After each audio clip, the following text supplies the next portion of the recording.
की कथा। एक समय की बात है। राजा नल और रानी दमयंती सुखपूर्वक राज करते थे। उनके दो पुत्र थे। उनके राज्य में प्रजा सुखी और संपन्न थी।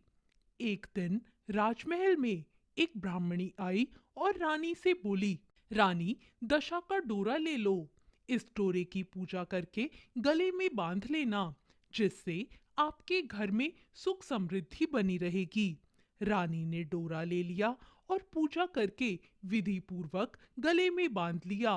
कुछ दिनों बाद जब राजा नल ने रानी के गले में डोरा बंधा हुआ देखा, तो राजा ने पूछा, सोने के गहनों के साथ आपने ये डोरा क्यों पहना है? रानी के कुछ कहने से पहले ही राजा ने डोरे को तोड़कर जमीन पर फेंक दिया। रानी ने डोरे को उठाया और पानी में घोलकर पी गई और राजा से बोली, यह दशा माता का डोरा था। आपने इसका अपमान करके अच्छा नहीं किया। जब रात्रि में राजा सो रहा था, तब उसने सपने में एक बूढ़ी महिला को महल में आते हुए देखा और माता लक्ष्मी को महल से जाते हुए देखा। राजा ने सुबह होते ही सारा सपना रानी दमयंती को सुनाया। रानी बोली, राजा जी, आपने अच्छी दशा को जाते हुए और बुरी दशा को आते हुए देखा है। महाराज, अब यहाँ रुकने का कोई फायदा नहीं। राजा रानी ने अपनी बहुओं को पीहर भेज दिया और अपने बेटों को राजा भील के महल में छोड़ दिया और अपना मन लगाने के लिए अपना एक पोता साथ ले लिया। इस प्रकार राजा नल और रानी दमयंती अपने देश को छोड़कर दूसरे देश चल दिए। चलते चलते रास्ते में राजा के मित्र सेठ का गांव आया। दूतों ने सेठ से कहा, सेठ जी, आपके मित्र आ रहे हैं। सेठ ने पूछा, कैसे आ रहे हैं? दूत बोले, फटे हाल पैदल आ रहे हैं। सेठ बोला, बाहर के कमरे में ठहराओ। हवेली में सेठानी और बहुएं सोचेंगी कि मेरा मित्र कैसा है। राजा नल और रानी दमयंती को कमरे में ठहराया गया। उस कमरे में मोर की तस्वीर की खूंटी पर सेठानी का नौलखा हार टंगा था। रानी ने देखा, खूंटी हार को निगल रही थी। रानी ने राजा से कहा, यहाँ से चलना चाहिए, नहीं तो हमारा चोरी का नाम लगेगा। और फिर वो रात्रि को ही वहां से चल दिए। आगे चलने पर राजा की बहन का गांव आया। राजा ने बहन के घर खबर पहुंचाई, तुम्हारा भाई आया है। बहन ने पूछा, कैसा आया है? तो खबर देने वाले बोले, फटे हाल पैदल आ रहा है। बहन बोली, उन्हें बाहर पीपल के पेड़ के नीचे ठहरा दो, नहीं तो सास देवरानी कहेंगी, कैसा भाई है मेरा। बहन भाई से मिलने के लिए एक थाली में चावल और मूंग ले आई। राजा नल के हाथ में लेते ही वह चावल मूंग कीड़े मकोड़े बन गए। रानी दमयंती ने गड्ढा खोदकर उन्हें डाल दिया और वहां से आगे चल दिए। चलते चलते रास्ते में एक नदी आई। राजा ने वहां तीतर मारकर रानी को दिए और कहा, रानी, मैं पोते के साथ नदी में नहाकर आता हूँ, आप तब तक तीतर पकाइए। राजा पोते के साथ नदी चला गया। जब राजा वापस आया तो रानी ने कहा, पके हुए तीतर भी हांडी में से उड़ गए। राजा बोला, रानी, मेरे से पोता भी बह गया। दोनों विलाप करके वहां से आगे चल दिए। रास्ते में उन्हें एक गांव में एक सूना बाग दिखा। दोनों रात को वहीं सो गए। सुबह बाग की मालकिन आई तो उसने देखा कि सूखे बंजर बाग में नई कोपलें फूट रही थी। वह बोली, तुम दोनों कौन हो? वे बोले, हम तो समय के मारे हैं, रहने की जगह ढूंढ रहे हैं।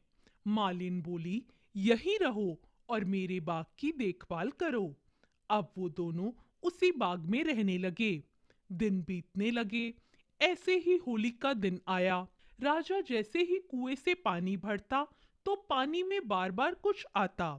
राजा उसे वापस कुएं में फेंक देता। रानी बोली, राजा, बार बार क्या आता है जो आप वापस फेंक देते हैं? राजा बोला, रानी, पानी में एक सूत की कुकड़ी और हल्दी की गांठ ना जाने कहां से बार बार आ जाती है। रानी बोली, राजा, इस बार पानी में कुकड़ी और गांठ आए तो मुझे दे देना। राजा बोला, दमयंती, पहले ही तुम्हारे कामण कुमण से आज हमारी ये दशा हो गई, अब तुम फिर से वही करना चाहती हो? राजा के पास फिर से पानी में वो दोनों चीजें आई। इस बार राजा ने हल्दी की गांठ और सूत की कुकड़ी रानी को दे दी। रानी ने होलिका दहन के वक्त होली को जल दिखाकर अगले दिन सुबह दशा माता का व्रत किया और डोरा लिया। कुछ दिनों बाद राजा रानी से बोले, रानी, इस नगर के राजा के यहाँ स्वयंवर है, मेरे कपड़े धो देना, मैं वहां जाऊंगा। रानी बोली, आप इस दशा में वहां जाएंगे? राजा बोला, रानी, दशा ही तो खराब आई है, दिल तो मेरा राजा का ही है। राजा स्वयंवर में जा पहुंचा। स्वयंवर में राजकुमारी ने सारे राजा और राजकुमारों को छोड़कर राजा नल को हार पहना दिया। वहां मौजूद सब लोग हैरान रह गए।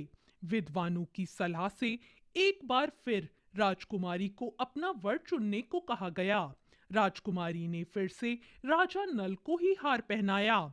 नगर का राजा बोला, ऐसे ही तो मैं इस माली से अपनी बेटी की शादी नहीं करूंगा। फिर एक प्रतियोगिता रखवाई गई। सभी राजा और राजकुमार शिकार करेंगे। जिसका शिकार सबसे अच्छा होगा उससे राजकुमारी की शादी की जाएगी। सभी तैयार हो गए। राजा नल को बूढ़ा तो घोड़ा और जंग लगी तलवार दी गई। उन्होंने घोड़े को एक थपकी मारी और बोले, अगर मैं असल राजपूत हूं तो धारदार तो तलवार हो जाए और शायर ये घोड़ा हो जाए। तुरंत ही तलवार पैनी हो गई और घोड़ा शायर हो गया। कुछ समय बाद सभी अपना अपना शिकार लेकर राजमहल पहुंचे। किसी के भी शिकार से राजा संतुष्ट नहीं हुए। फिर पूछा, वह माली कहाँ है, उसे ढूंढ कर लाओ। सिपाही जंगल पहुंचे तो उन्होंने देखा एक पेड़ के नीचे वो सो रहा था। सिपाहियों ने उसे जगाया और शिकार का पूछा तो राजा नल ने कहा, पेड़ पर टंगा है, जाओ ले जाओ। शिकार देखकर नगर के राजा बहुत खुश हुए और बोले, ये है असल राजपूत का शिकार। राजकुमारी को माली से ब्याह दिया गया। वह दोनों वहां से चल दिए और बाग में आ गए। रानी दमयंती ने छोटी रानी का स्वागत किया। दोनों रानियां एक दिन बैठी हुई थी तो रानी दमयंती बोली, छोटी रानी, आज तो अपने नगर की ओर बिजली चमक रही है। छोटी रानी बोली, दीदी, अपने नगर भी है? तो रानी दमयंती बोली, अपन नरवल कोट राज्य के राजा हैं, अपने ऊपर भीखा पड़ा था तो आज अपन इस दशा में आ गए। छोटी रानी ने सारी बात जाकर अपने पिताजी को बताई। नगर के राजा ने राजा नल से क्षमा मांगते हुए हाथी घोड़े हीरे जवाहरात देकर उनके नगर की ओर उन्हें रवाना किया। चलते चलते आगे नदी आई। आगे आगे तीतर सुबान तेरी कुदरत करते हुए उड़ने लगे। नदी के किनारे एक धोबन के पास उन्हें अपना पोता भी मिल गया। धोबन बोली, मुझे तो ये नदी किनारे मिला था। धोबन को बहुत से हीरे जवाहरात देकर अपने पोते को लेकर वो लोग वहां से आगे बढ़े। रास्ते में राजा की बहन का गांव आया। राजा ने बहन तक खबर पहुंचाई कि तुम्हारा भाई आ रहा है। बहन ने पूछा, कैसा आ रहा है? खबर देने वाले बोले, हाथी घोड़े लाव लश्कर के साथ आ रहा है। बहन बोली, मेरे महल ले आओ। रानी दमयंती बोली, नहीं, हम तो वहीं पीपल के नीचे रुकेंगे। बहन कई तरह के पकवान बनाकर ले आई। तब रानी दमयंती ने जो चावल मूंग गाड़े थे वो निकाले। वो सब हीरे मोती बन गए। उन्होंने अपनी ननद को देते हुए कहा, बाई जी, आपकी अमानत, ये हम यहीं छोड़ गए थे। बहन को भी खूब हीरे जवाहरात देकर वो आगे चले। आगे राजा के दोस्त सेठ का नगर आया। सेठ तक खबर पहुंचाई गई, सेठ जी, आपका दोस्त आ रहा है। सेठ ने पूछा, कैसा आ रहा है? खबर देने वाले बोले, हाथी घोड़े लाव लश्कर के साथ आ रहा है। सेठ जी बोले, लाओ मेरी हवेली में ले आओ। राजा नल बोले, हम हवेली में नहीं, बाहर के कमरे में ही ठहरेंगे। सेठ जी ने उनके लिए हलवा और पकवान बनवाए। रानी दमयंती ने खूंटी के पास हलवा रख दिया। खूंटी ने हलवा निगल लिया और सेठानी का नौलखा हार उगल दिया। राजा ने अपने मित्र सेठ से कहा, मित्र, हमारी दशा खराब आई थी, इसलिए खूंटी भी हार निगल गई और हम पर चोरी का नाम लगा।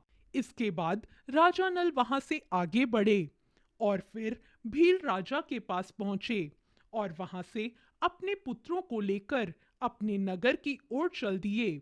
जैसे ही नगर के निकट पहुंचे तो नगरवासियों ने लाव लश्कर देखकर सोचा, हमारे राजा तो यहाँ नहीं है, लगता है किसी और राजा ने हमारे नगर पर आक्रमण कर दिया है।